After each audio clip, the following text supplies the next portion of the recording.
जय श्रीराम। जालना येथे एक भयानक घटना झाली आहे। गणपती उत्सव चालू असताना एका जिहादी मानसिकतेच्या असलम शेख नावाच्या तरुणांनी गाईला भर रस्त्यात कापून त्याचा व्हिडिओ तयार केला आणि सोशल मीडियाच्या माध्यमातून टाकण्यात आला। आणि त्या जिहादीवर अनेक असे केसेस पूर्वी पण झालेले आहे का त्यांनी गायीचे मुंडके कापून हातात धरले आहे। प्रशासन आणि सरकार याच्यात कमी पडतंय। ज्या महाराष्ट्रामध्ये आपण गाईला गोमातेचा दर्जा देऊन राज्यमाता घोषित केला आहे, त्या राजमातेचं आज खुलेआम कत्ल होत आहे।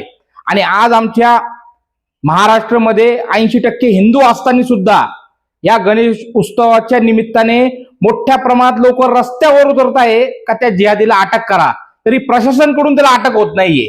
जालना प्रशासन पूर्णपणे त्या कसाईच्या विळख्यात अडकली असेल, त्यांच्याकडून हप्ते घेत असेल म्हणून त्याला अटक करत नाहीये। जर असं त्याला अटक झाली नाही तर त्या जालन्याच्या लोकांनी ठरवलंय का ते गणपती विसर्जन करणार नाही।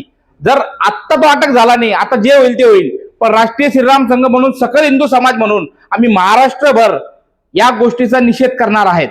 जय श्रीराम।